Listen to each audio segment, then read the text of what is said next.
Talk shoes. Recorded live.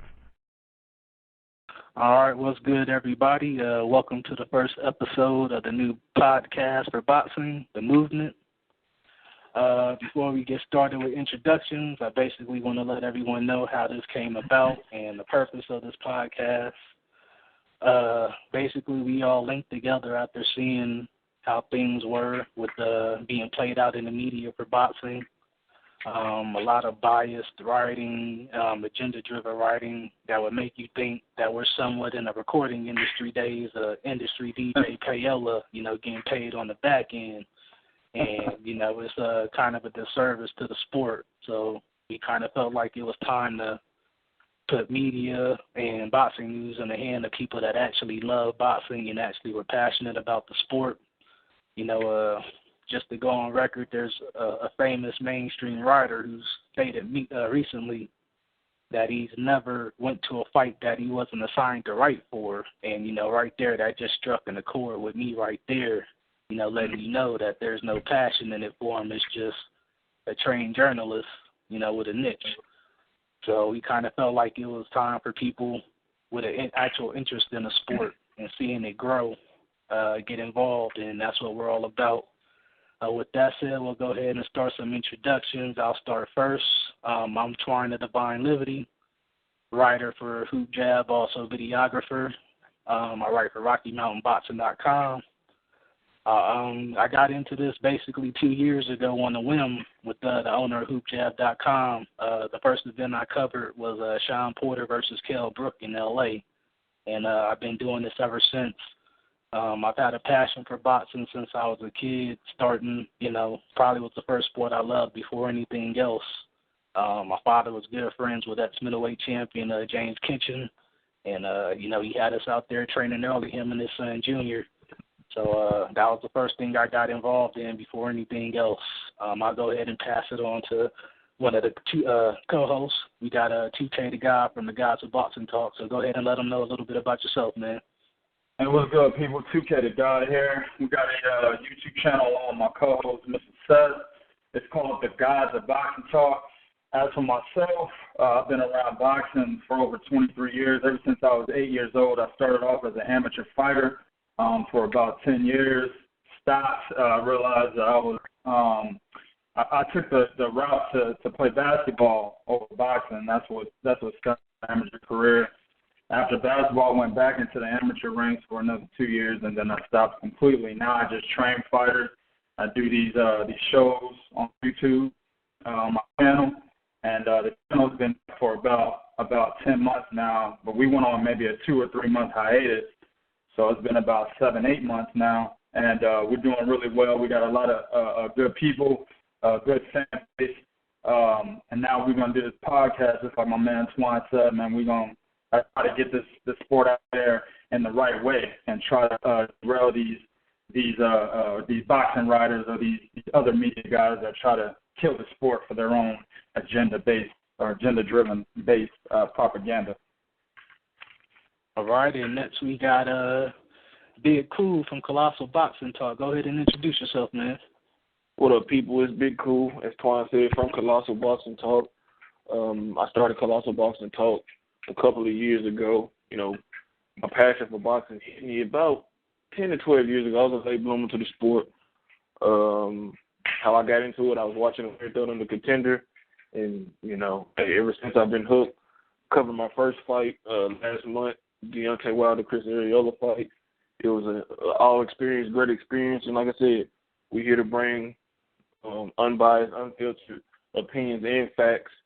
What the mainstream media won't report, we will, or won't say, we will. So, hopefully you guys and gals enjoy what we got to say, and we look forward to, starting the movement in a positive way. All right, and just to let all the viewers and listeners know, we have two other hosts that aren't with us right now, have some previous engagements. Bogart from Truth and Facts on with his YouTube channel, very insightful. He'll be on a lot of the later podcasts. So, we do have other members involved. And, of course, Bernard also with Truth and Facts as well. Also want to give a shout out to a couple of the other sites that that are part of the movement, Guard Your Grill Boxing, and just to get a big shout out to them. They've been pretty good in helping us out and getting started, and also letting us be featured on their shows. I've also been on the Guys of Boxing Talk a few times, so we all interact with each other all the time. It's a movement. There's no hate between our groups. We're just pushing the agenda of the sport. Boxing is the brand. None of this other bullshit. With that said, we could go ahead and get started on our topics for this week. We just had a fight wrap up a couple hours ago out in New York. Errol Spence took on Leonard Bundu in the IBF title eliminator at the welterweight division. I'll go ahead and pass it to my man 2K first and let him do his post-fight breakdown, because this is what he's masterful at. Tell us what you saw in the fight, 2K. Well, man, one thing that I did see, I'm going to go ahead and shout out my man Seth, because he actually called it, my co-host for my show, actually.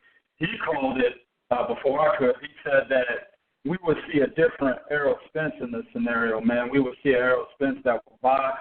We wouldn't see the same Errol Spence that's aggressive, moving on to the inside. Of course, he said after the fight that he's looking for the KO, but in other fights such as Chris Algieri, it was relentless pressure, walking through shots just to take his own type of pressure.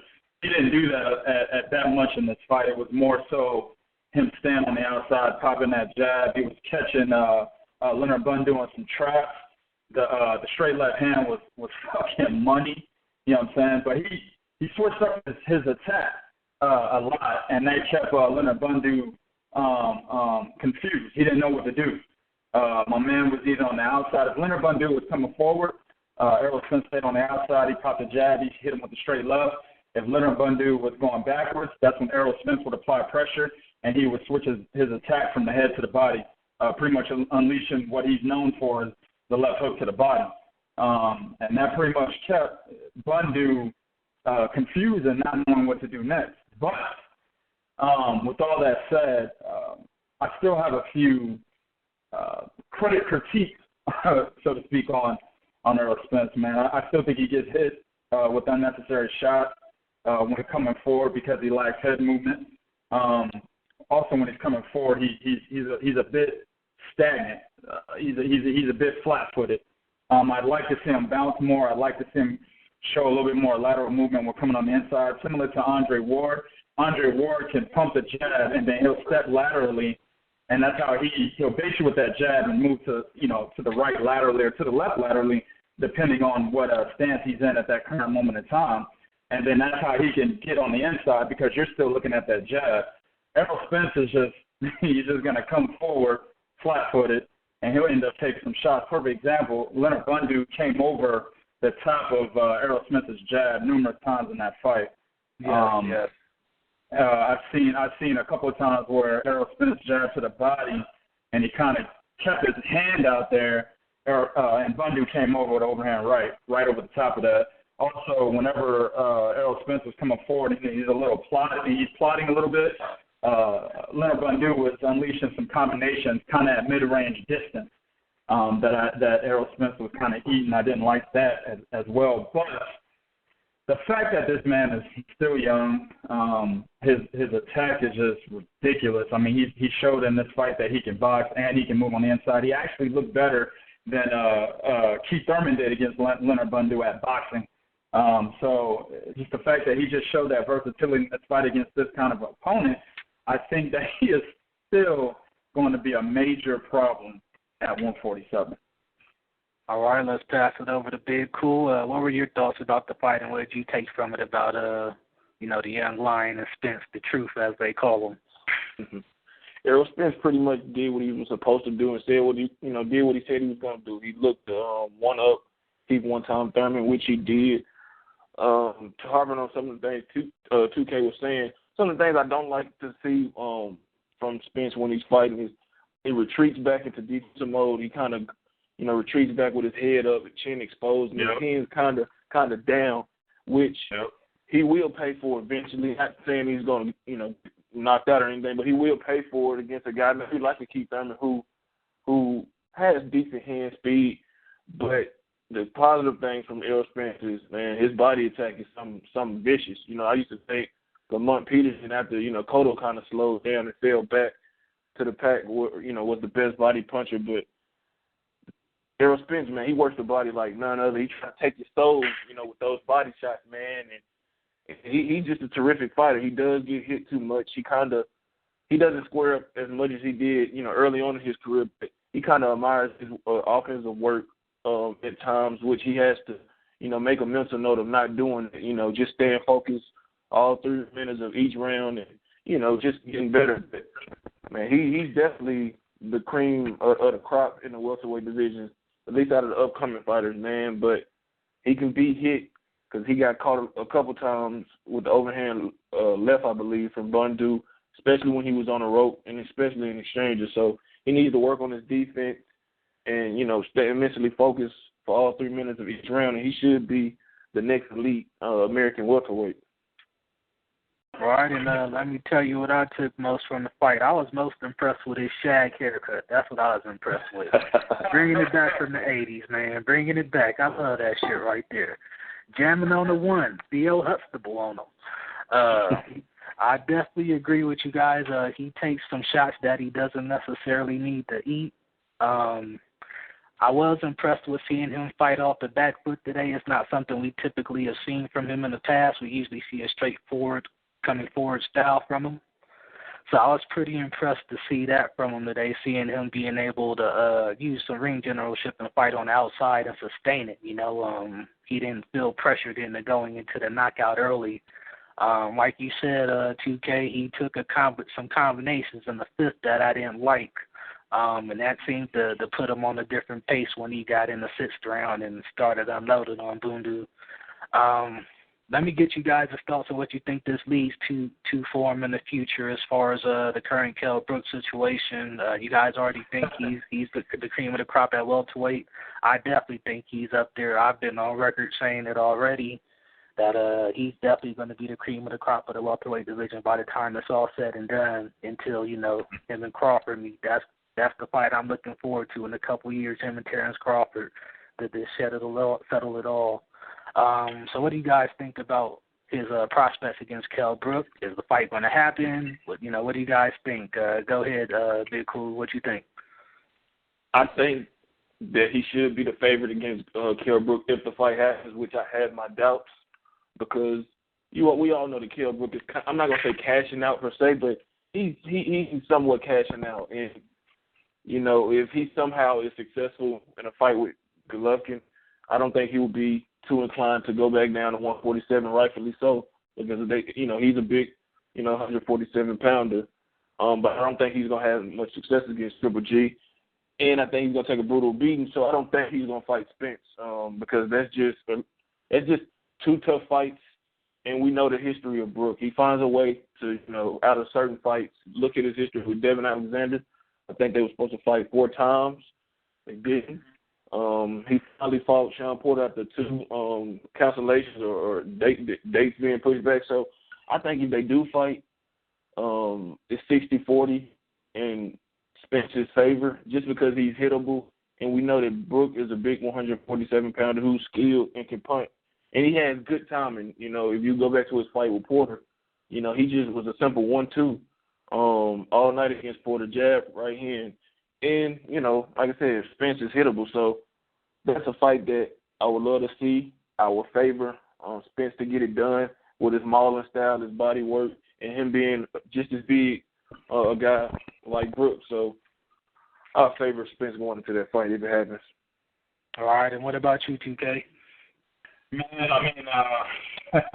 I'm telling you, I've been on a record basis saying that Kell Brooks is not going to fight him. Errol Spence was mandatory before he actually took the Triple G fight, and he pretty much opted out of doing that, even though he fought every other mandatory he had, and JoJo Dan, et cetera. But when he became mandatory, he decided to go the other route. You can't really fault him too much because the Kell Brooks, the Triple G fight is going to get him more money, but at the same time, I'm an advocate for legacy over money. So I feel that, if you got the IBF title at a particular weight, or if you got a title anyway at a particular weight, and you've got a mandatory, and your mandatory is actually being called by a lot of boxing enthusiasts out there as the next guy at your division, they're pretty much already putting him over you. So you need to go ahead and state your claim and show everybody why you are the real champion of that particular division. But, today boxing is a whole different game. It's more of a business. Back in the day, we never heard fighters say, I'm not going to fight this guy because he's too boring. That was never a damn excuse, to fight him. I'm not saying that Kell Brook said that about Errol Spence, but my point is boxing is a fucking business, obviously. So, but in regards to breaking down that fight, I think I like Errol Spence in that fight, and I've liked him since before he fought Chris Algieri. I think I can't forget what I saw in Kell Brook against Carson Jones. Even though that fight was, I believe, in 2011, wasn't it 2011? Right off the top, he fought him twice, but the first fight, my man was hurt. It was a majority decision win for him. I mean, he was Carson Jones could have gotten out of there. Life and death. Yeah, life and death. Exactly. Good point. And in the rematch, I felt that the fight was called off prematurely.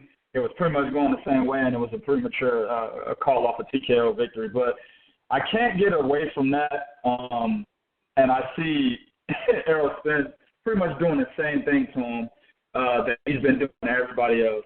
And the fact that he's still young, his potential is just it's outside of. I mean, it's as high as it could be. You see what I'm saying? And every fight that he's taking, he's learning more and more. I don't see Kell Brook beating this dude, man. Nah, not at all. And I also don't see him taking the fight. I mean, my thing is, if he really didn't want to defend the IBF title at 147 anymore, then he would have vacated as soon as he went up to 160 to challenge Triple G. He never vacated. He kept the belt. But I feel that Errol Spence is the guy to make him vacate. I really do. Most definitely. I definitely agree with that assessment as far as Kell Brook goes, even with the Porter fight, which was my first fight that I covered. You got to adjust for what you see in Spence's punches. He's a much more effective a much more effective combination puncher, I'd say. Going to the top and the body is more focused, So I definitely would give him those advantages. I don't see Kell Brook being able to tie him up the same and it being the same wrestling match because that's just not something Spence does. He's very effective with not crowding his shots even when he does get in close quarters. So I think that will play out a lot differently as opposed to the Porter fight Kell Brook had. And, he's definitely a much more powerful puncher who breaks you down over time with the body work. So I would see that playing into his favor. If they were to fight, I also don't think it's going to happen. There's rumors that he's going to go to 154, depending on the outcome of the fight with Triple G. My bad. And even at 154, he's got his lunch for him. So we're starting to see the 15 minutes of fame in for Kell Brook. So I can't blame him for cashing out. With Triple G right now. Because he has some pretty stiff competition at the 154 division if that's where he decides to go down to. That's a hard division in my opinion. That's a much harder division than 147. 154 is much harder. Yeah, 154. 154 is so deep right now. It's loaded. It's stacked, and I'm excited about the possibilities of even Spence going up in a couple years to the division because he's a big 147-pounder himself. So 154 is just going to be full of great fights. They're all signed to the Showtime, basically. So if they wanted to run a Super 6 now, they could. That division is stacked. Some good fights happening in that division coming up. That'll lead us into our next topic. The U.S. Amateur Boxing Program had somewhat success, the most success it's had in years with this turnout. We got a bronze medal from Nico Hernandez, a silver medal out of Shakur Stevenson in the bantamweight division, And today, Claressa Shields out of Flint, Michigan, successfully defended her gold medal that she won in 2012, capturing her second. What are some of the things you guys take from the U.S. amateur boxing program and some of the highlights you got from these fighters, actually? I'll go ahead and start with 2K on this one. Well, I think Ramirez showed that Cuban pedigree, man. I mean, they continue to be dominant at the amateur ranks. Shakur Stevenson, man, I'm going to go ahead and break down that fight, Shakur Stevenson and Ramirez, a small breakdown. To me, he said in the post-fight interview that he didn't do enough, even though a lot of people believe, I think Twan, you're one of them, that he won 2 out of the 3 rounds. I feel that I'm in agreement with him. The fight could have gone either way, but I do agree that he didn't do enough. In the eyes of the judges, it really depends on what you're looking for. Ramirez wasn't more aggressive. He looked better in the eyes of the judges. He was taunting while he was coming forward.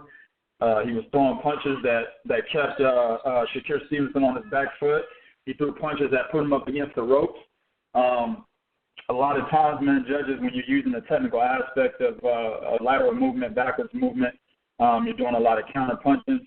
They don't really see that as more of an advantage or to the significance that it should be seen at when you've got a pressure fighter or a guy, applying relentless pressure like Ramirez was. So I can see how the judges gave him 2 rounds. I felt that Shakur should have tried to put Ramirez on his back foot more. That would have gave him more of a chance to win that gold medal. As far as Claressa Shields, bro, she's dominant, B. You know what I'm saying? There's really nothing to be said. This is her second, gold medal, just like Ramirez. Ramirez gold in London. Claressa Shields gold in London as well. She's the first woman to win gold for the American people. You know what I'm saying? In the Olympics. I think she's the first women boxer to win gold, if I'm not mistaken. I can't remember, but if she usually as an amateur, you fight at a certain weight, and when you go to the professionals, you move down maybe a weight class or 2. So just a little information that she's got to look forward to if she goes and she decides to take in the professional ranks. If she does go in at middleweight, she's going to be in the same division as Christina Hammer. She's 18-0 with 8 knockouts right now. She is the best middleweight in women's boxing. Okay, at junior middleweight, you have Noni Tinge. She's 16-1 with 1 draw with 10 knockouts. Right now, she's the number 1 junior middleweight. Number 2 junior middleweight is the woman that's getting ready to fight the most beautiful women's boxer in the world right now, Cecilia Brackett. Oh, you know what I'm saying? You know what I'm saying? And Sophie Mathis. She's the number 2 junior middle. She's 27-3, 2 draws, 23 knockouts. To pretty much talk about her ability, she's fought the famous Holly Holm, who's now a UFC fighter. She lost to her by decision, and she's knocked her out before.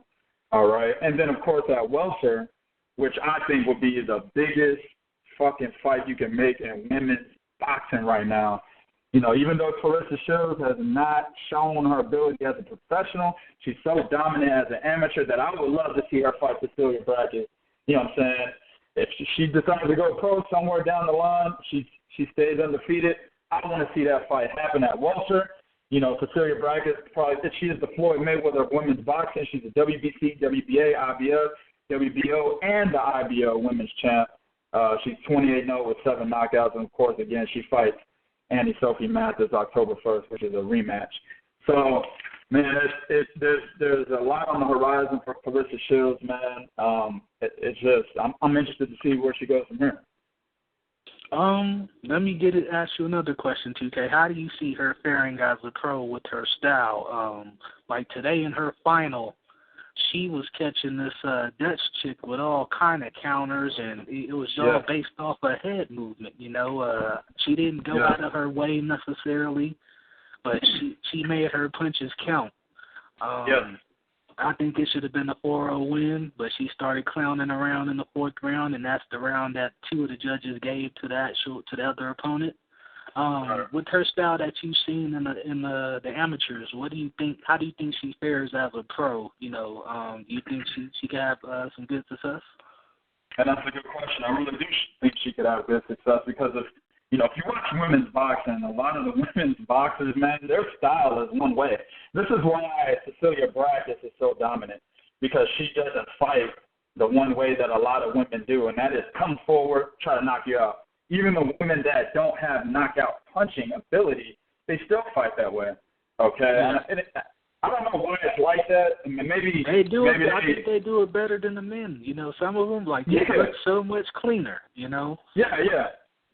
I mean, I guess Christy Martin was probably one of the first most popular women, in boxing, since she was on Mike Tyson's undercards a lot, and then came in Layla Ali, Mia St. John, et cetera, et cetera. They pretty much set the standard for how the way women's boxing looks, and they were all.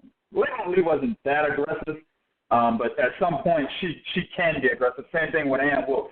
She was very aggressive. So it's kind of like they kind of set the standard, and then you've got a lot of women coming in, and they're fighting that way. But see, Cecilia Brækhus doesn't fight that way. She fights, to stand back. She's a boxer from the outside, and then you've got Clarissa Shields, who also fights that same way. So she's pretty much taken on what Cecilia Brækhus does, the same success that the same thing that's gotten her success as a woman's professional boxer. So hell yeah, I think she could definitely, especially at middleweight, man. They don't really have anybody there. So if she decides to go in to the professionals at middleweight, oh yeah, most definitely she's gonna dominate. All right, and I guess we got one of our co-hosts from Truth and Facts on. Who we got on? Is this Bo or Bernard? This is Bo, man. What's cracking? What's going on, fellas? What's going on? You called us in. We on our second segment right now. Let me go ahead and get you involved right away, man. Go ahead and tell us what you think about the U.S. Amateur program, considering what we have, 3 medals. This time around, it's probably the most successful team we've had in the last 12 years. Right. Considering Andre Ward was the last gold medalist. We actually have 3 medalists in full this time around. I know still doesn't compare to the Cubans or the up-and-coming Uzbekistan team. Hold on, wait a minute. I'm sorry. I didn't hear you. Say that again. It don't compare to who? I didn't hear that. I know they don't compare to Cuba Loca. We don't compare to Cuba Loca. Hey, guys, my earpiece is faded. Can you say that one more time? It don't compare to who? No. You're not getting that one, man. That's enough. That is enough. Nah. Over here, Bo Garden. We already know that. But, yeah, man, listen. First of all, let me say, glad to be on here with you fellas, man.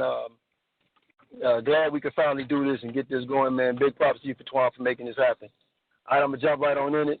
Listen, the amateur, this was actually a good time, an exciting time for the amateur boxing, although that I will say that there were still some things that was missed.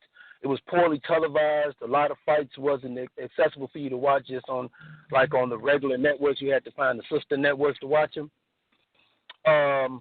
But there was a lot of hype behind it because we did have a decent American team, and they was fighting with no headgear. And that hadn't been done since the days of Ray Leonard and Savin and, Telefono Stevenson. So that was exciting. And also they changed the point system. The point system is they went to the 10-9 point system, I believe.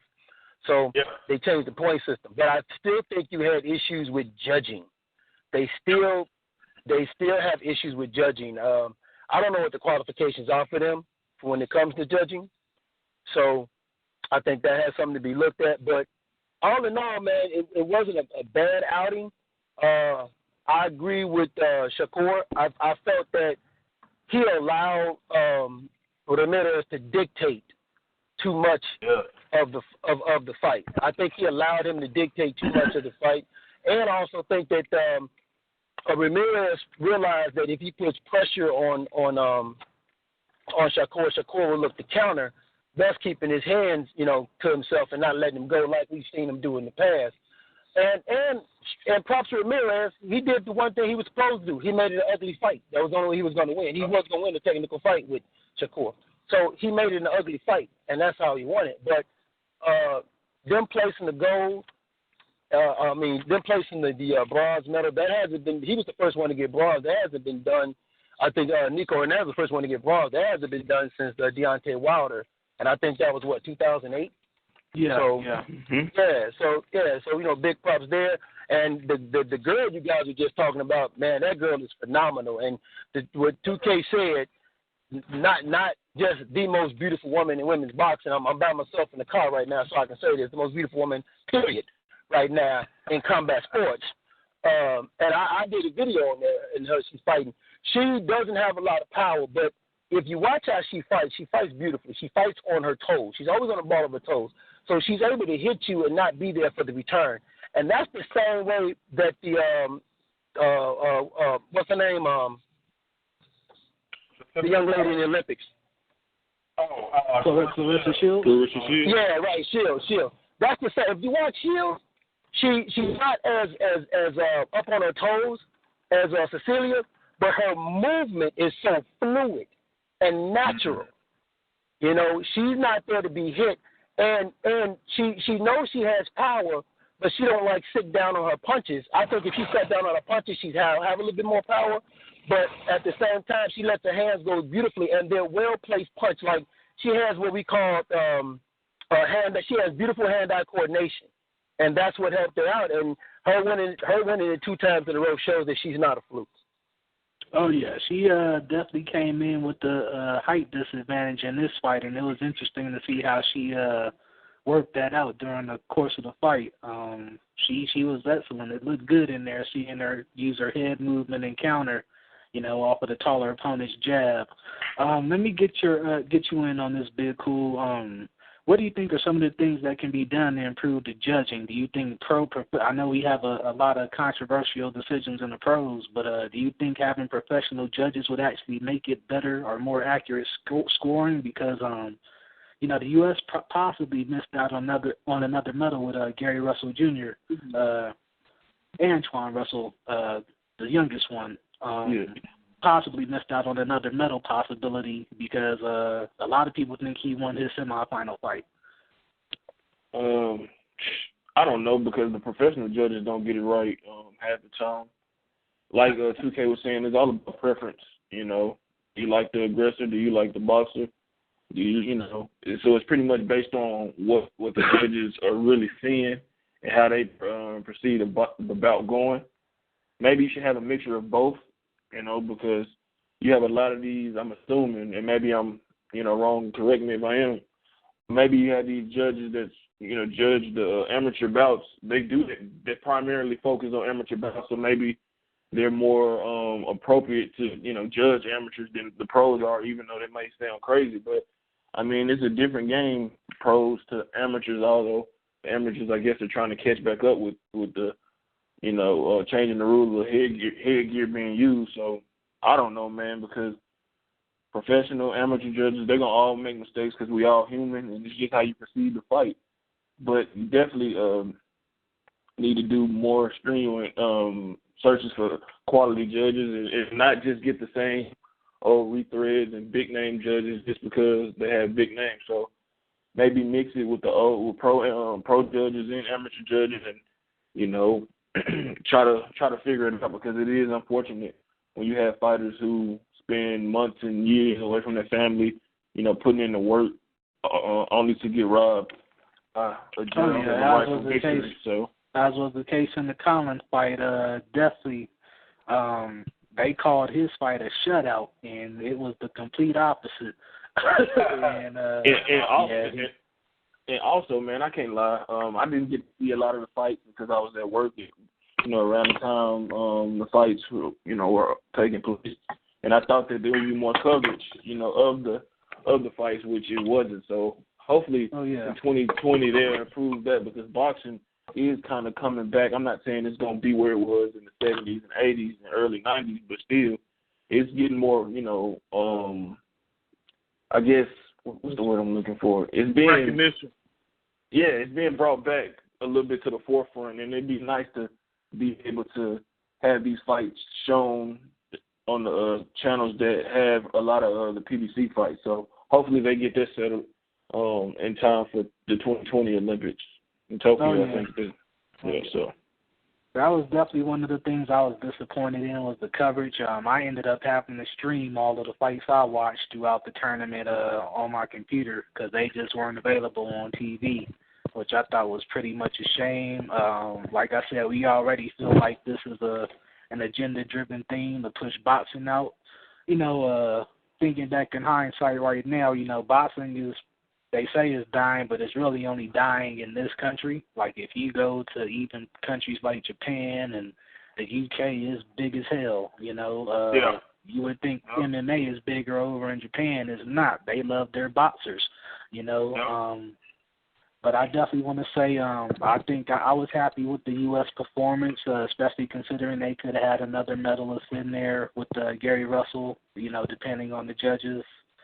I think Billy Walsh, Augie Sanchez, and Kay Carmona, they did an excellent job with this team, and I'm definitely looking forward to seeing, the future of the U.S. Olympic Amateur Program progressing, with these three, because it was in some shambles the last couple of Olympic Games, and we got some success out of it.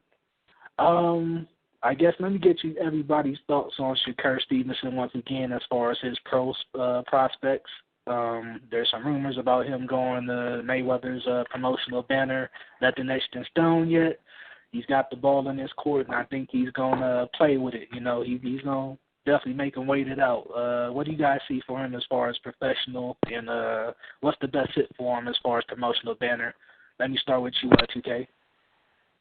I think the way he fights, I read an article on him before I actually seen him fight in the Olympics, man, and they were pushing him really high. They were saying that he was a combination of, his favorite fighter, Andre Ward, Floyd Mayweather, and Guillermo Rigondeaux, all three in one. So when I read that, I was like, oh, shit, now I got to get on this cat, you know what I'm saying? So the fact that his style, after watching, the counter-punching style, lateral movement, boxing from the outside suits him the best. I think that signing with Floyd Mayweather will be the best fit for him, getting in the Mayweather gym, going through that rigorous training, the rigorous training methods that the Mayweather gym is known for. And I think they would hone the abilities that he already is very good at. They would hone them even better. He could become a master at that. Also, I believe that Floyd Mayweather can show him some of the tricks that he's able to show, or he was able to do as a fighter. Floyd was an outside guy that relied on defense and his counter-punching ability, but he could also fight you on the inside. And he also had an underrated chin.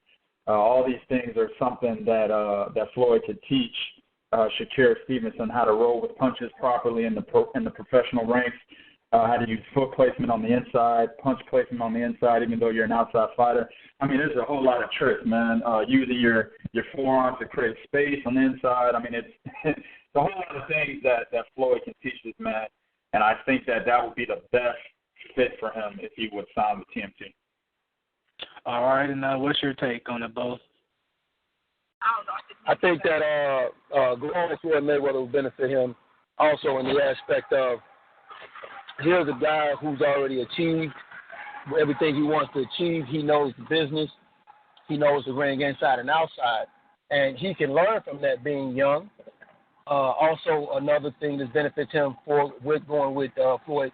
Floyd also teaches him how to control every aspect of the fight, because that's what Floyd is very good at doing. He's very good at controlling every aspect of when he's in that ring. He's always in control, and because in the moments that Ramirez was able to win, Floyd could teach him, don't let that happen. Certain tricks, that like 2K says, certain tricks you got to do. There's another trick where if a guy's leaning on you, you pump him up with the shoulder. You stand him up with the shoulder and you hit him with a right cross. Those little things, those are little things like that they could teach him. And defense. I think his father and Floyd can get with him and teach him defense, which is probably going to be very important because he's going in at 122.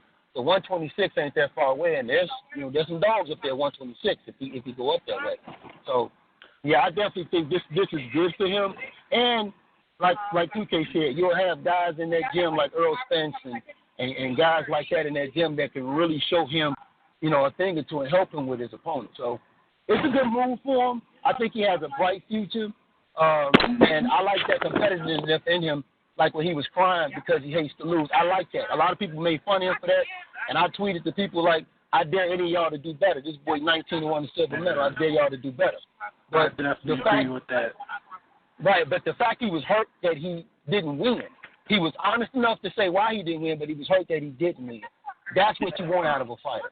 Yeah, I definitely like to see that from him. He was humble in defeat. He was hurt by it, and that's definitely something that's going to fuel his fire as a pro. We got another one of our co-hosts on the line right now. We got Bernard from the Truth and Facts show with Bo. Let me ask you this about Shakur, just to throw out a different angle and perspective. Now with Floyd and signing with the money team, he would have probably better training, possibly pick up better professional habits as far as fighting and training. But then you got Top Rank, who has done an excellent job in building up fighters from the ground up, and that's something we have yet to see with the Floyd banner. What do you think would be best for him, or would be better for a prospect coming in or turning pro now? Would it be better for him to have that proper build-up with Top Rank, or is it better for him to align himself with somebody that's going to make him a better fighter and could teach him some things on the business side as well? You know. Twine, I would say I wouldn't even go with Top Rank. I would go with since Andre Ward is Shakur Stevenson's favorite fighter, I would go as a trainer. For a trainer, I would go with Virgil Hunter. Okay. With the way because Andre Ward has been undefeated since 12 years old. So we understand where Shakur Stevenson, he took a loss. He knew what he needed to do. Go right under your favorite fighter, his trainer, learn from there. I would say on the business side, I wouldn't go with Top Rank. I would try to get with Al Heyman and start off as a prospect. Don't even associate. Not saying nothing against Mayweather Promotions, but just get Al Heyman as your advisor/manager, and just pick up prospect fights from there. Yeah, TDC has done a good job with building Spence, so I definitely could understand your point right there. Go ahead, Bernard. Well, not just Spence, a lot of good prospects. So. Yeah. Okay. So necessarily you guys don't think he needs to have an exclusive with a promoter, but more or less the advisor and trainer are more important than anything. Is that what you guys agree on that? I mean, I think that it wouldn't be a bad idea to go with Floyd. But also, if you can just, if you don't want that added pressure of being the next Floyd, as Floyd puts that on you, just sign with Heyman. And, Heyman builds his fighters up, I guess, in a similar way to Aaron. He's going to bring them along real slow until he feels that they're ready. But he's going to also teach them their worth, He's going to show Stevenson, who's 19, that, you got to, demand what you feel that you need. And Floyd can teach him that, too, because Floyd took control of his career once he left Bob Arum, and then once he left HBO. When was it, 2013 or whatever it was? He dictated the terms, and he made himself a household name. So there's a lot of things that Floyd can teach Shakur outside of the ring as well as inside. So it's pretty much up to, Shakur and his family and what he feels the most comfortable with. But I think he's going to be a star regardless of who he signs with. But I would advise him to sign with Al Heyman, because Al Heyman has a deeper stable of fighters that eventually, once he's up at the level of, past prospect to a contender, that he can fight and not really be, restricted by, he signed with Top Rank, and Top Rank not going to do business with Al Heyman and Showtime. So I think he should sign with Al Heyman for a number of reasons, but just to have more versatility in his options of who he can fight with, serve him well when it's time to take that big step up. All right, and just to throw this wild card out there before we head into our next segment, Richard Schaefer is making his debut soon, looking to sign some guys under his promotional banner after being out of the game for a minute. So I wouldn't mind seeing him link up with that new that new banner. Schaefer was an excellent matchmaker when he was with Golden Boy and was practically considered the hands-on man, because Oscar wasn't doing much around the time, when him and the Heyman affiliation came together. It looks like we got a caller on the line from Northern VA. Who we got on the line and what you want to talk about? Okay, I guess it's just a listener, so we'll go ahead and head to the next segment. My bad, y'all. We haven't had another incident this weekend. We finally had the WBC come to a decision on the Alexander Povetkin PED issue. Let me go ahead and let Bo start this one out, because I know you know some interesting things about this that you can touch on, and just to put some facts out there for us. Go ahead and let it be known a little bit about the situation with the WBC and Alexander Povetkin over the past week. All right. Well, first off, what everybody needs to understand is this: the decision that the WBC made was one. It was what I refer to as to save our ass by not exacting harsh discipline, but a discipline enough. They came to an agreement with Povetkin that if he must enter the program that they have, which is I think it's called the CPB program. So he entered that program. So basically, he doesn't have a get out of jail free card no more. He pops up for anything, he's banned forever from the WBC. But if you really read what the WBC is saying, because there was a doctor, an expert doctor that testified, and he runs the clinic that USADA and WADA and VADA all use for testing. And he said flat out, there's no way you can have 3 positive tests and then 1 negative test without injecting anything in your system. He further goes on to say that the levels that they found inside of Povetkin can be levels that can be found in you after 1 or 2 weeks of being inside of your system. Because remember, sample A came in at 70, sample B came in at 72, which was a little higher. Okay? So basically, they had to change their decision of we don't know if we can't prove that he took it before or after. Okay? And because they can't determine it, because there's no way to determine it, they had to at least say, okay, this is what we're going to do. You're going to remain our number 1 contender, but you're going to fight for the right to fight Deontay Wilder, which is Vernon Stavern. And they're going to put him through a strenuous amount of tests, and they're going to monitor him. But also, let's keep one thing in mind is going forward right now with Povetkin, he's on he's on watch alert. Everybody's going to be watching everything he do, because if anything comes back with this high amount of testosterone in the system, everything from this point on with him is going to be questioned. So,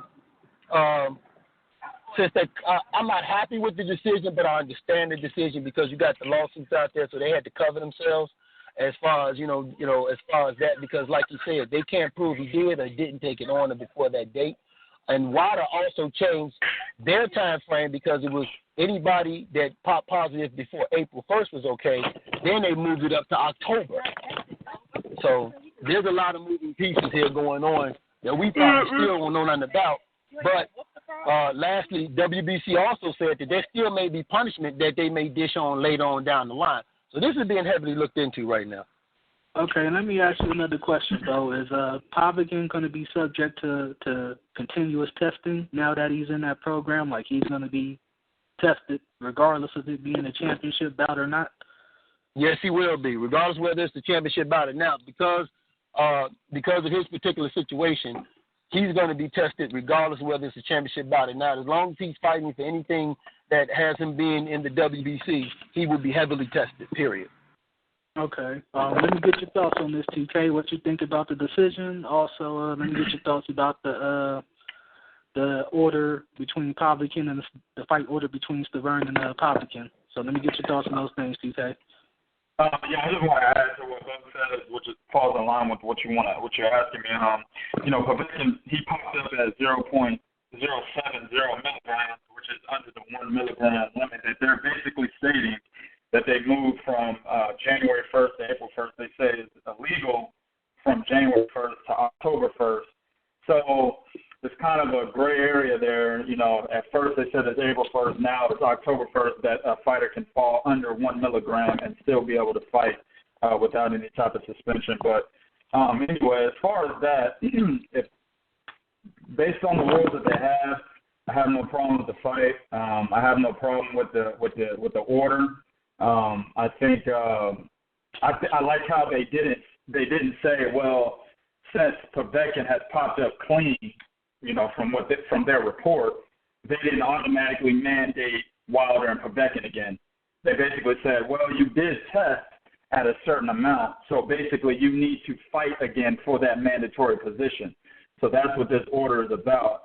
It's pretty much, that's a punishment, so to speak. It's not a punishment that a lot of people are looking for. They want them to be suspended. But this is this is some of the shit that the WBC is known for. The type of, a lot of people say fuckery. A lot of things that they do that fall in the gray area. You know what I'm saying? But hey, it is what it is. This is what they said. This is what the report that they came out with. This is what we got to run with. So as long as he's fighting Bermane Stiverne first, he's got to fight his way back to that mandatory spot. I'm all for it, man. All right, let me go ahead and take it over to our first caller. We got JG from the DMV on. You got a question for us. What's going on with you, JG, and what you want to know, man? Hey, what's going on, fellas? I was calling in because I was listening to what you guys were saying about the order of Povetkin and Wilder, and for me, I have a little bit of a problem with the order because I think that I feel like that I don't have a problem with him fighting to get back into Wilder, but I have a problem with, I guess, him still being so high.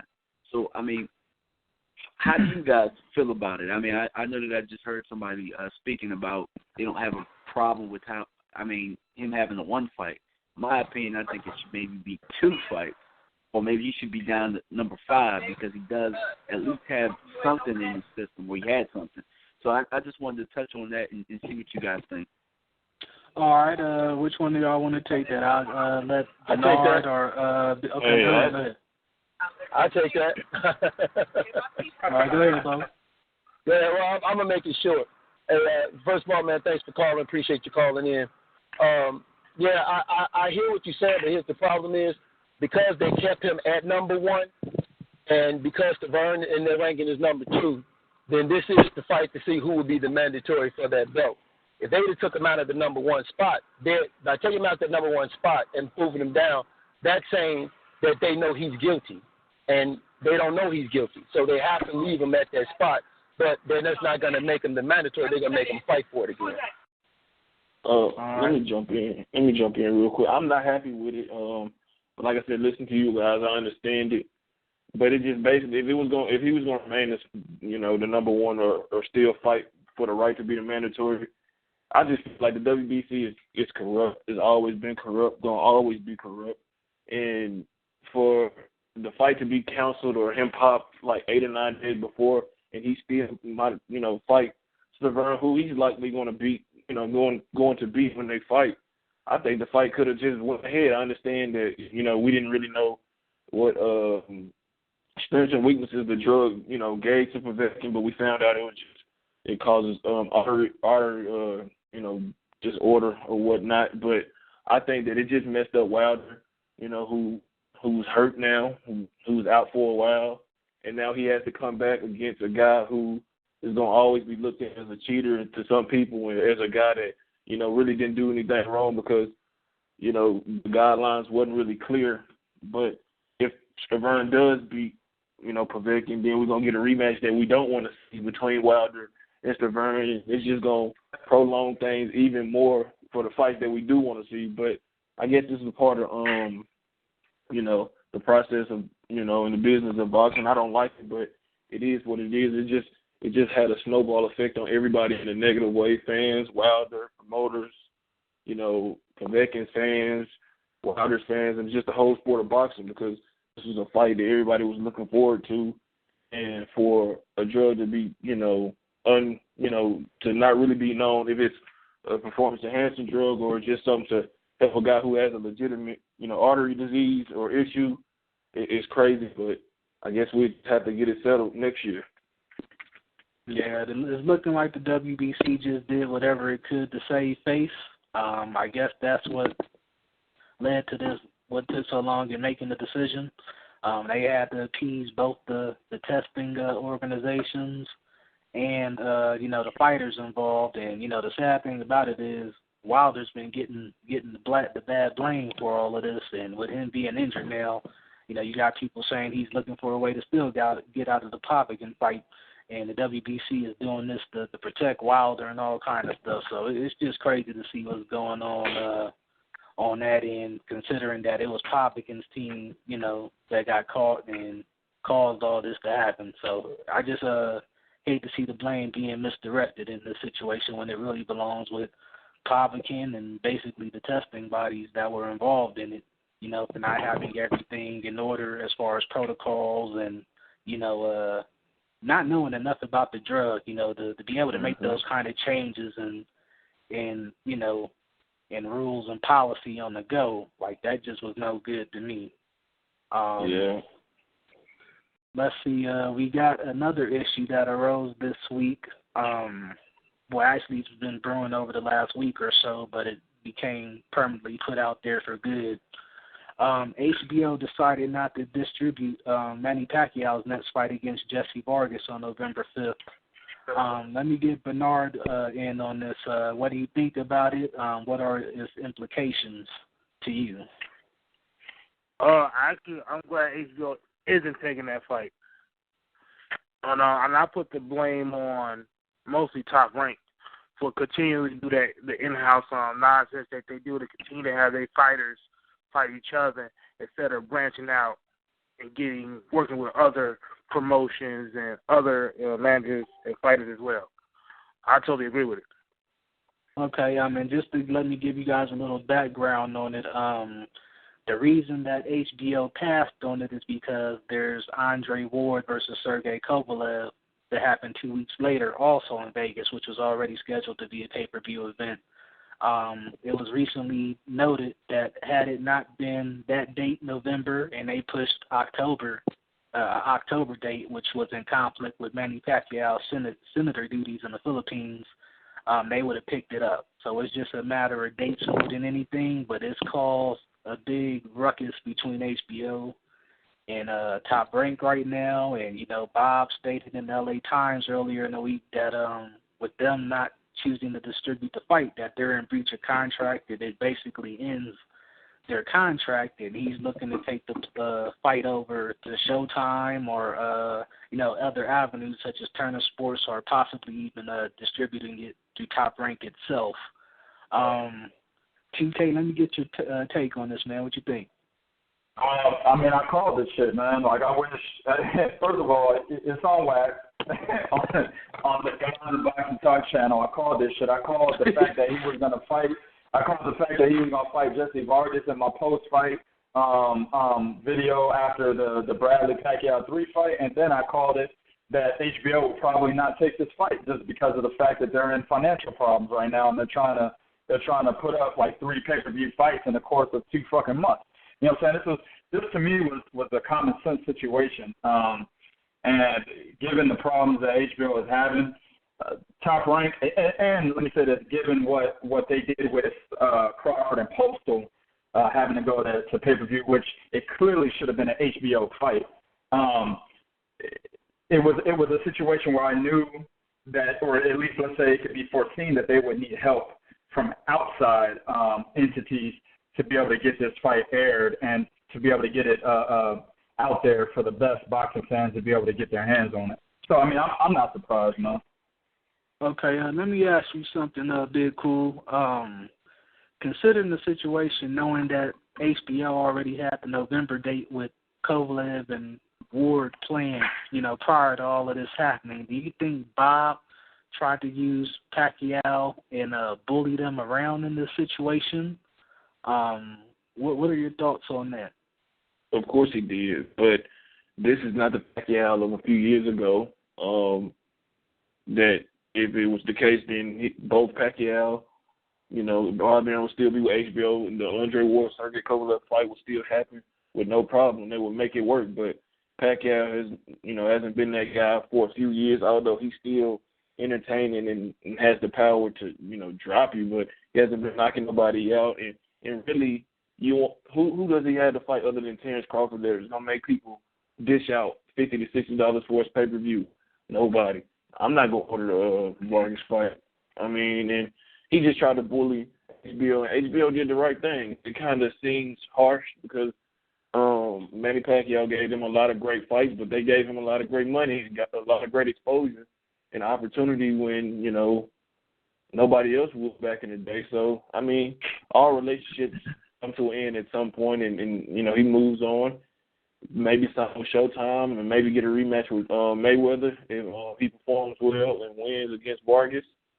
It's a part of the business, man, and he shouldn't take it personal, which I don't think Pacquiao himself takes it personal, but you know how bothering him is. He's highly emotional. He's sensitive when he doesn't get his way.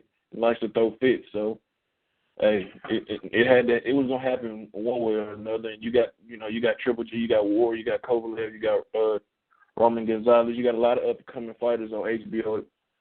Bud Crawford, Valdez that needs the airtime, and there is a new era in boxing, and Pacquiao is in decline and maybe has a year left tops in the sport of boxing. So, I'm pretty sure Aaron will get him a pretty penny somewhere to distribute the Vargas fight.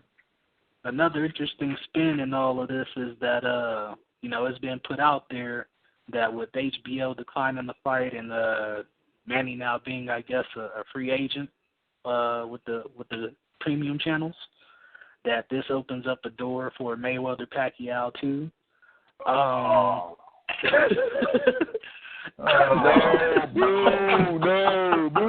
Make it happen. Yeah, it's definitely not a fight we need to see a replay of because it's going to pan out the same way 10 times out of 10 times. You fight it in 2009, it's going to play out the same way. So we don't need to see Mayweather Pacquiao too. As far as Vargas versus Pacquiao, what do you guys think? Well, let me go ahead and ask Bo, what do you think about that fight in general? Is it a fight that needs to be made? I understand Vargas is a current champ, but, does Pacquiao really need to be fighting Vargas? Like, what's this all about to you? No, of course Pacquiao don't need to be fighting Vargas now, but this is the top-ranked weight. People have short memories. They did this before. Last year, they threw out all these names of Amir Khan, Danny Garcia, and he wound up fighting Mayweather. They wound up working out the Mayweather fight. Then after the Mayweather fight, when it came to him and Tim Bradley, they pitched Tim Bradley, got the negative feedback, then they went back again. Then you had Broner names come up, Danny Garcia, Thurman, and Amir Khan, and guess where they went? They went Timothy Bradley 3. So this is the same record on the same, it's like when your mama had that little 45 with the little red ball in the middle, going around in a circle. That's what this is. Like, I'm probably telling my age, but that's what this is right here that we're talking about. It's okay. It's okay. This is the top rank. This is the top ranked weight, and it's Barbell has this thing. He try to force these stuff down your throat because Vargas should not have been fighting Saddam Ali for a belt that he got beat by Timothy Bradley for. Okay, but for some reason he is. So it's not a fight that should have happened. But now it's the only logical fight that they could have taken when you consider the performance that Terrence Crawford gave in the Victor Postol fight. That would have been Floyd Mayweather, Manny Pacquiao too, and they didn't want none of that. Roach didn't want that, so they took the path of least resistance, which is Jesse Vargas. So it is what it is, but it's definitely the top ranked weight, and it's also the reason why HBO didn't pick this fight up, in my opinion. Okay, it looks like we got another caller on the line. Michael has something to ask. What's going on, bro? Hey, okay. Can you hear me? Yeah, we got you. We can hear you. Okay. Okay, quick question. Now, I heard the guy, he just said something about Pacquiao shouldn't be fighting Vargas. And don't get me wrong, that's not the fight at the top of the list. But, I mean, we still do have to remember that Vargas is a world champion. So, I mean, should we just overlook that and say, well, Pacquiao should have went down to 140, or do y'all, or would y'all would have preferred to see Pacquiao fight someone else. Let's say a Keith Thurman or something like that, if possible. Who want to take this one? I'll take it. This is Bernard. I'll take it. Okay. I'll say this. Pacquiao has ducked the whole welterweight division, and I put like this. I'd rather not see him fight Jesse Vargas. He should be fighting somebody. Now, Jesse Vargas is a champion. He's in the top 10, but he's on the top rank. I want to see him further fight somebody else in the top 10 in the welterweight division that is not associated with top rank. That's just my personal thing with it. That's how I personally feel on it. But since he's fighting Jesse Vargas, and Bo, you already know this, and probably Twan, you know this as well, how I personally feel, I think Jesse Vargas can pull an upset. All right. Just to piggyback off that, welterweight division is a nice division. There's a lot of people out there for him to fight. I understand Vargas is champ, like we put out there, but if you look at it, he's probably the weak link of the champs right now.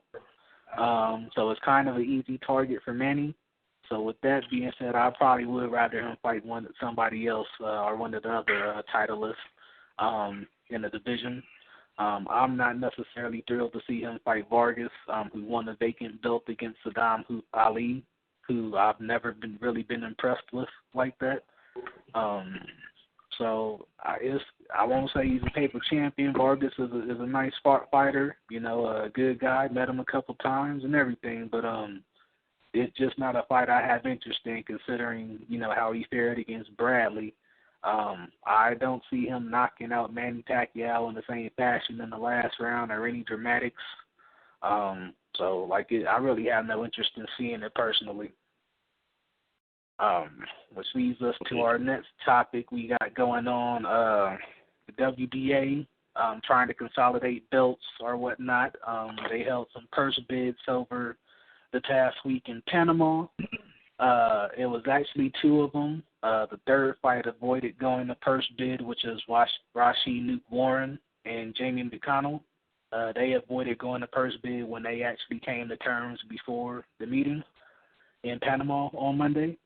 The other two fights that were put up for bid were Luis King Kong Ortiz from Club Cuba Loca Figueroa, as Bo would say, against Alexander Ustinov.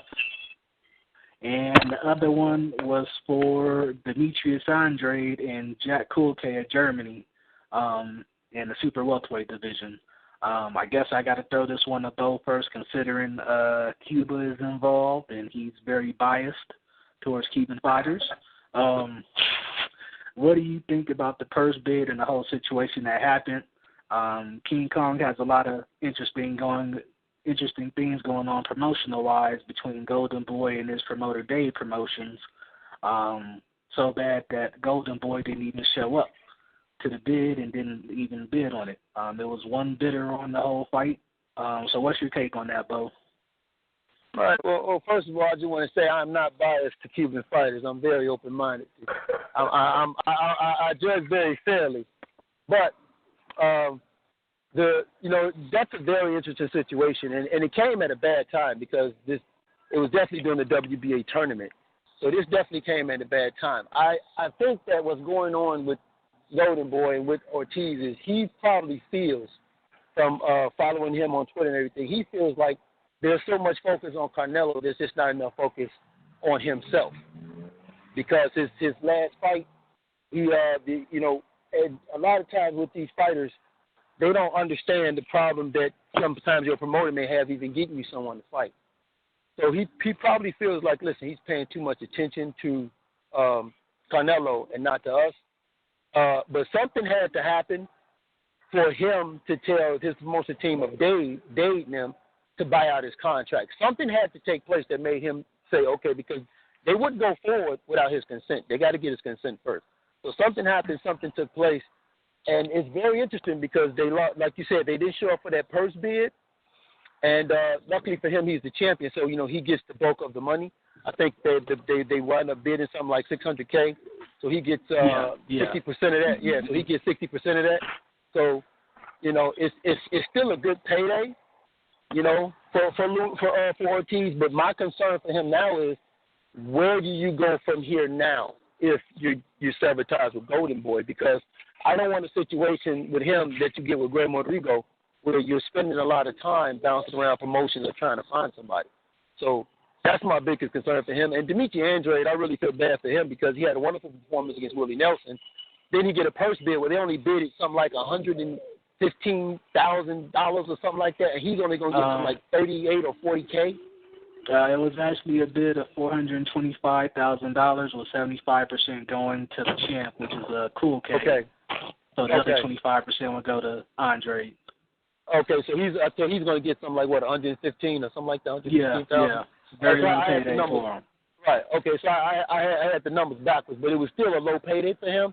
And I really feel bad because that was such a great performance for him. And Dimitri Andrade is just one of them dudes, man. He has these promotional issues, but, I like the fact they had the purse bids and that at least we get in these matches. Hopefully going forward, these guys get better paydays. All right, let me ask you something, Big Cool. Will we actually see the Ustinov and Ortiz fight, considering this promotional situation? Purse bid doesn't necessarily guarantee that the fight is going to go down. With this promotional situation between Golden Boy and possibly being bought out by his day promotions, do you think we'll really see this fight happen? I'm not sure. I was on Boxing Scene earlier, and they were saying they were targeting the fight for, I want to say November the 7th. I may be mistaken, but that's what I think it was. Possibly on the Ward undercard as well, Ward Kovalev undercard as well. Yeah, I also heard that.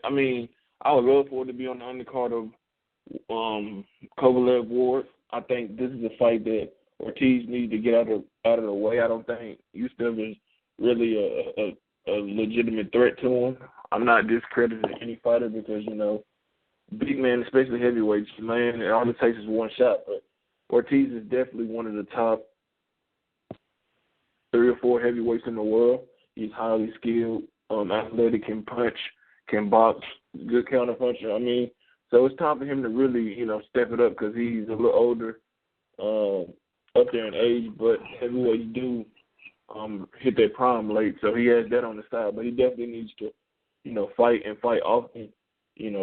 Hopefully he reaches a settlement agreement with a Golden Boy so he can move on with the rest of his career, fight Ustinov, and then move on to maybe, try to unify the division, man, because, you got Wilder, you got Joshua, you got Fury, Klitschko winner, you got Hay, you got Povetkin, you got all these guys that will make better fights than, it's mandatory that he has to, fight against Ustinov. So hopefully he gets everything situated and we see that fight on the undercard of Kovalev Ward because that'll be a good look for that pay-per-view overall. All right, and they have been on record, the Russian promoter that won the bid has said they would like it to be on the Kovalev Ward undercard as well, but it's going to take a whole lot of money for them to do that. Wow. Yeah, so they trying to pretty much resell that shit back to somebody else. Let me get somebody's take on this one.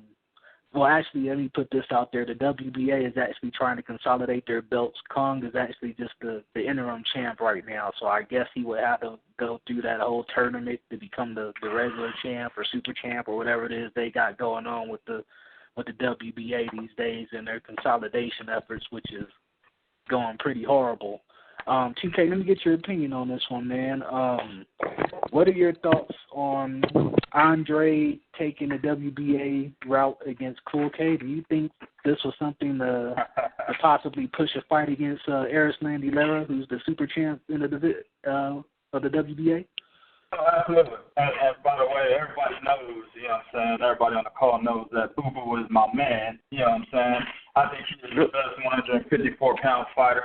And I fought that for a couple of years now, ever since he was the WBO champion. With that said, absolutely, I think that his statements about saying that Jack Koke is more of a priority than Erislandy Lara, he said that last month. I feel that the reason why he said that was to get himself in better position as far as negotiation with the WBA super. champion and Errol Spence. Also, what a lot of people don't understand is a lot of people took that article or that information and ran with it, called Boo Boo a pussy and all this other shit. Let me go ahead and dead that right now.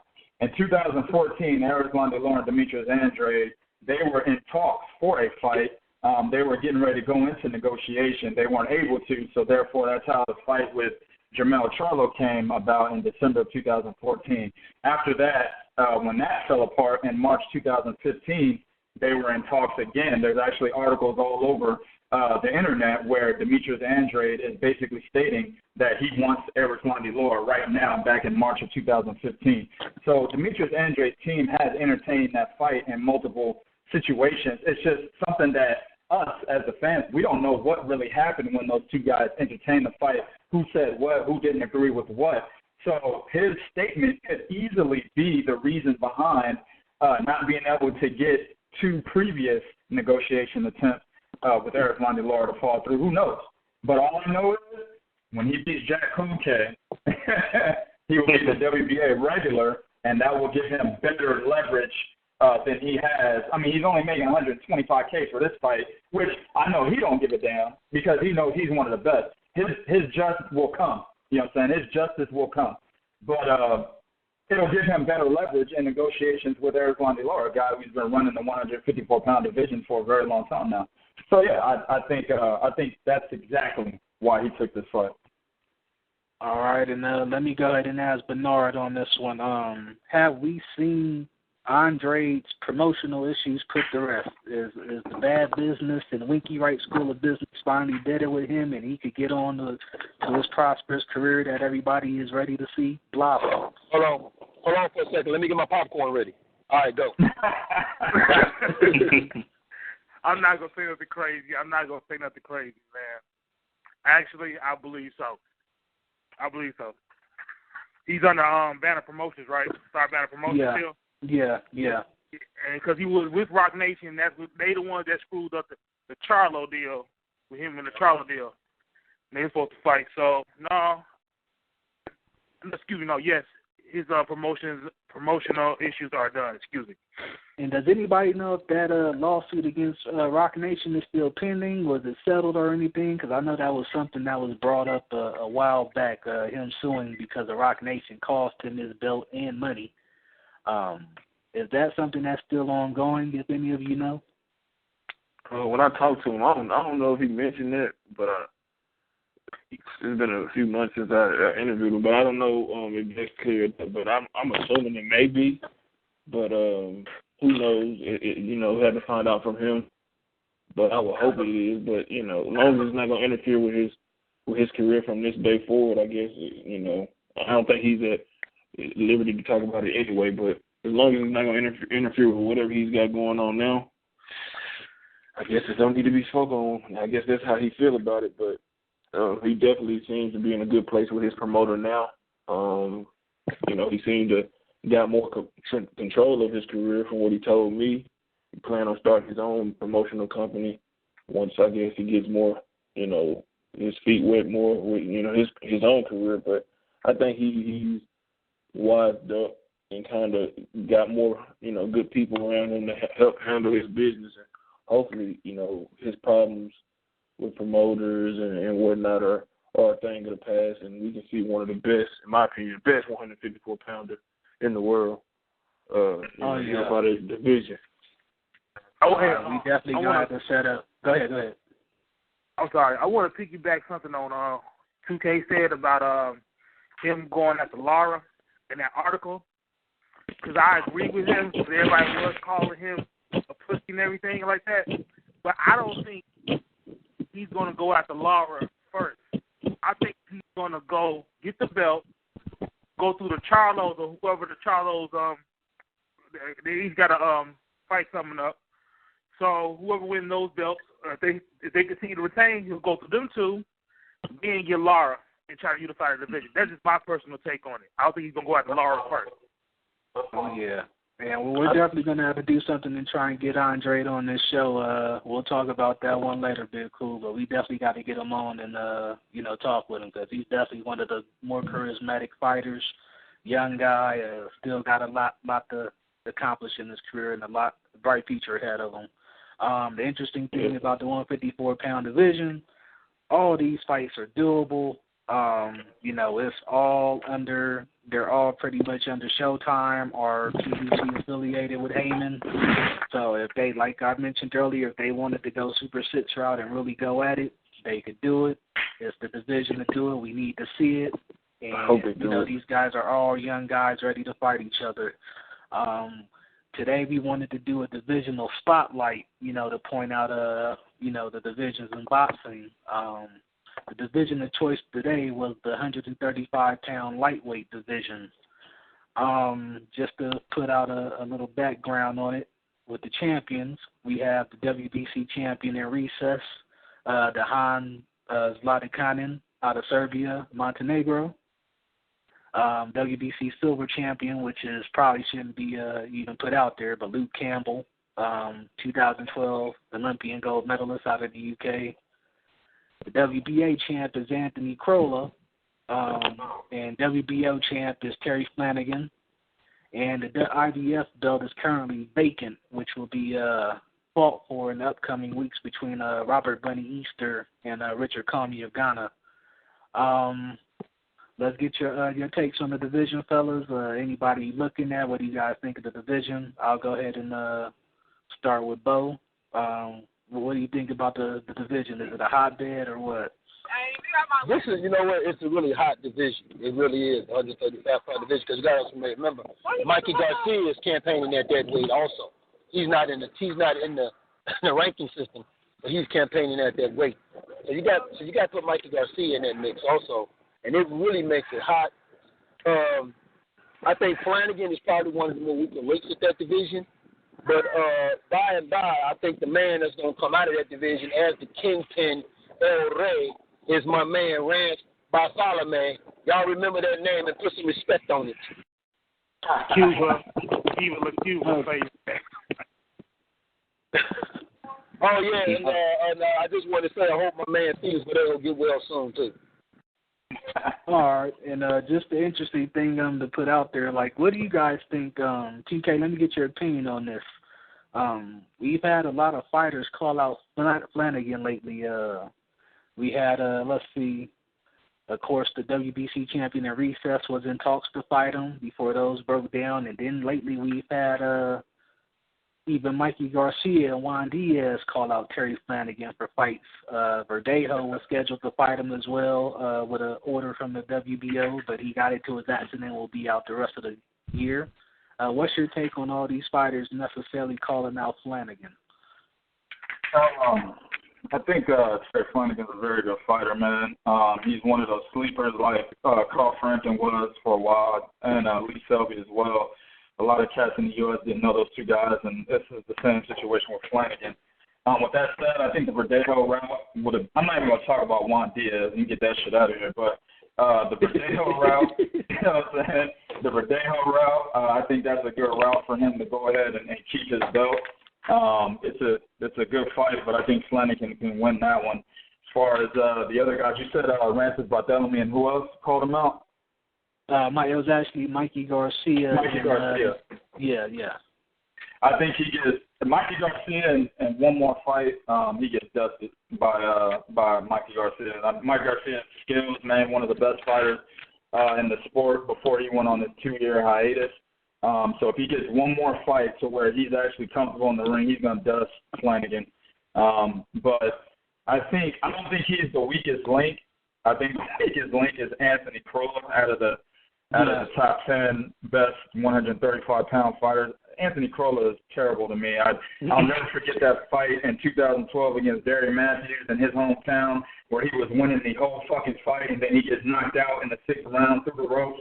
I'll never forget that fight, man. I mean, this guy, I'm just waiting on somebody to take that strap. You know what I'm saying? Yeah. Crolla takes a lot of fight. You know, he takes a lot of punishment in there, man. I watched this fight against Ismael Barroso, and like it was just trading a leather, and he took too many damn punches for me to be like he's gonna be able to sustain this at the division. He's already one of the smaller guys at the division, or smaller champions. Yep. Well, you gotta understand when I said Flanagan was the weakest link, I don't even look at Corolla because I hate to say it, I don't feel this way, but I don't really look at Corolla as I mean he holds the belt, but I don't look at him as being a force in that division. That's why I said Flanagan was outside of Corolla. He's more of a bigger target than anybody else. But he's number 3 in the division though, Bo. That's his ranking, number 3. Yeah, but come on, man, Corolla. Like, no, man, I can't really look at Corolla and be like, you know, I mean, I have to respect the fact he's a champion, but I don't know, man. Yeah, there's nothing special I see, and he actually has an upcoming fight against ex-WBC champion that had his belt stripped from him, Linares. Yeah, so that's definitely going to be a nice fight. Linares was probably the cream of the crop at 135 to me before his title was stripped, honestly. To me, I think he was probably the best guy at 135 at the time. So I do expect him to get a belt back. Let me see, Big Cool, what do you think about the fight for the IBS vacant belt that was vacated by Francis Barthélemy? The fight between Bunny Easter and Richard Comey. How do you see that fight playing out, and what do you think about the prospects for whoever comes out the winner? Easter gonna whoop him. I mean, Easter is Easter gonna whoop his ass, and it's gonna be something ugly. I mean, he can box, he can punch. I mean, it's gonna be ugly. I mean, right now, out of the young guys, I think Easter is the best. He's better than Verdejo. I love Oscar Valdez, though. You can't sleep on him. I believe he's at 135. I love him. Jojo Diaz is very good. I mean, the division is deep, man. Boxing has a lot of deep divisions now, from 147 to 54 to 60. But Easter, I think he's going to be the class of that division. He has some things he needs to sharpen up on. But, man, you know, when you got the skills he possesses and the determination and hard work, man, if he can stay on the straight path and not pick up too many habits from one of my favorite fighters, the Problem Broner, I mean, he'll be all right. But I think Easter Jr. and Valdez are the guys to look out for in terms of the up-and-coming guys. And Verdejo, he hasn't really impressed me so far. You know, I have my fellow Puerto Rican friends, I mean, who love this guy. I just don't see it yet. Maybe next year he recovers and he comes and finally takes his career seriously. But until he, decides to take his career serious, I just think that he may be another Tomas Delorme who has all the skills in the world but just never reaches that potential. But Easter Jr. and Valdez are the guys I'm looking at to be the cream of the crop and face off each other, with Mikey Garcia being in there as well. But I think he'll be, once he gets to win the title at 135, I think he's going to go up to 140 and try to make some noise there. Yeah, I definitely would have to agree about Bunny Easter, man. I mean, you look at his height. I mean, Flanagan is, I thought he was the tallest in the division, and you look at Bunny Easter and with the wingspan, I'm like, man, like nobody's touching that boy. That's like a Thomas Hitman Hearns at lightweight, with his reach and his length. I don't know if he's having any issues making weight, being as big as he is or as tall as he is, but there's just certain things you can't teach, and that power is one of them. He knocked Argenis Mendez out, first guy to ever do it, and Mendez is a pretty tough cookie. Are there any other fighters in the division that you guys are actually looking out for? Let me get your take on that one, Bernard. Is there anybody else at the 135 division that you've really taken a note to? I'm liking Robert Easter. Like everybody's saying, I'm agreeing with y'all, and I'm looking at Mikey Garcia. So that's a potential fight I would like to see, hopefully, in that division. Not too early for Robert Easter, and definitely not right now with Mikey Garcia coming back. But hopefully, let Easter get a belt, let Mikey get a belt. Hopefully, it comes down to a unification bout. Don't sleep on Linares, though. I'm sorry. Linares is definitely going to be back in the midst, man. Just a couple of weeks away. I see him beating Crowler pretty easily. His skin hold up, man. He cut easily. That's the only thing. He cut so easily. Nah, man. Anthony Crawler's terrible, bro. Leonard is about to beat the dust off this boy, man. I don't see this being close at all. Yeah, I agree with that. I'm talking about in terms of when he step it up with, against a guy that can match him somewhat in skill, skill-wise, he gets cut up. Because I remember Marco, he diced him up. And that's the only reason he won the fight. Actually, the Norris is about to become a bully. I'm going to start calling him a bully for what he going to do to Pearl. Oh, boy. Yeah, it's going to be ugly, man. I want to throw a name out there, y'all. Don't forget about two guys. Sharif Boguer, he's number 6. Yes. And Dennis Shafikov, the guy that gave Bartholomew hell. Don't forget about those two guys.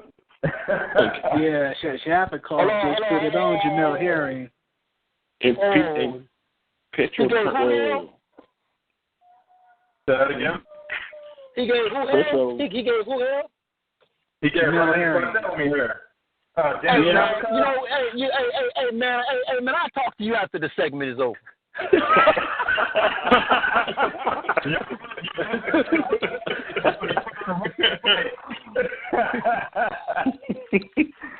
No, he did. I watched that fight. Matter of fact, me and B was on the phone when that fight was happening, and Rance made me mad because Rance gave up his advantages, and Shafikov was, man, he was, yeah.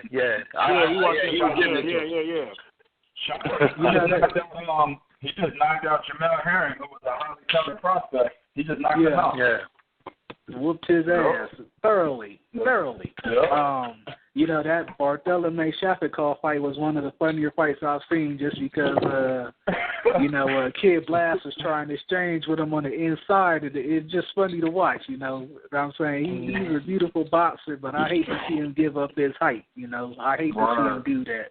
But, he's he's in the 140 division now, and I'm expecting to see him against Terrence Crawford. I don't see any other viable opponents for Crawford right now in that division. I would be expecting that. So I guess that's all our topics for the show today, but I guess I want to end this on the final blow. I guess I just want to say this. Let's keep boxing alive. Like I said, it's not dying altogether just in this country. We've already me and Bo have had discussions and debates about this on his show about the reasons why, which I won't go into yet. We got a lot of time left on this podcast as far as episodes. You'll be hearing from us every week, so stay tuned. We'll have some boxers on, but let's just remember, prize fighting has been around for centuries. Since the London prize rules back in the 1700s. Just think about how old this is in comparison to newer combat sports like MMA. For example, it's only been around a short 20 to 25 year span. Boxing still is more tactical even than MMA. You look at striking in MMA, it all has a boxing base.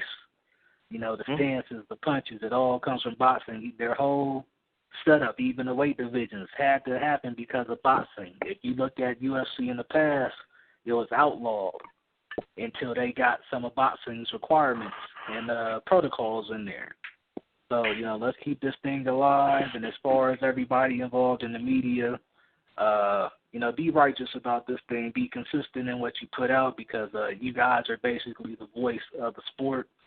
And don't put out that half-ass information that leads to all the ridicule that we're seeing.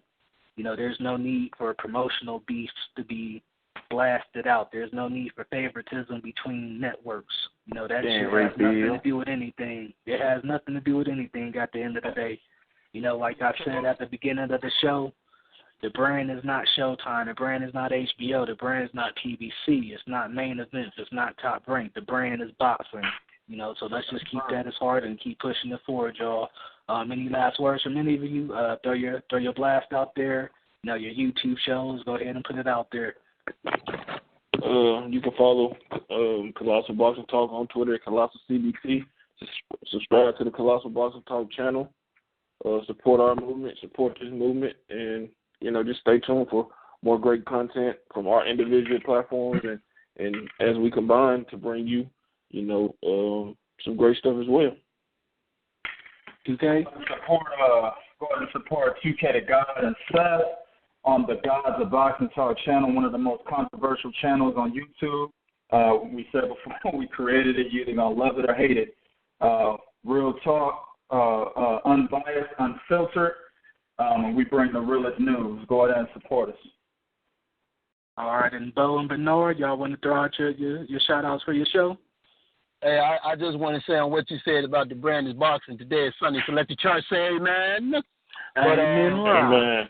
But yeah, truth and facts about boxing. Truth and facts don't play favorites. People do, but not them truth and facts. All right, go ahead, B. Well, you know me. I'm his co-host / truck thief / MIA looking for boxing and all that, agent and all that, whatever you want to call it. But yeah, support our YouTube show, Truth and Facts About Boxing. Follow us on Twitter, at Truth and Facts Boxing 1, right? Yeah, Truth_Fact Box 1. Okay. Yeah, and subscribe to our YouTube channel. We got more content coming soon with a whole bunch of crazy, funny skits too. So. And shout out to Twine for making this happen. Hoop Jab. No doubt. You can catch, like Bo said, you can check me out on hoopjab.com or Rocky Mountain Boxing. We got Hoop Jab on YouTube. We got the group on Facebook for both boxing and basketball. Hoop Jab, just doing it, man. I also want to give a shout out to a couple other people, Guard Your Grill Boxing. A couple of the rooms we're all established and all members of on Facebook Ned's Boxing Emporium, Talking Boxing and Bullshit, the Championship Rounds, the Boxing Lounge, Ring IQ, Boxing Talk. I mean, just shout out to everybody that's supporting as well, man. And together we there's no hatred between us. We are the movement. Yeah. That's it. Peace out, everybody. Peace. All right, y'all. All right, one, y'all. All right, man. I'll take it easy.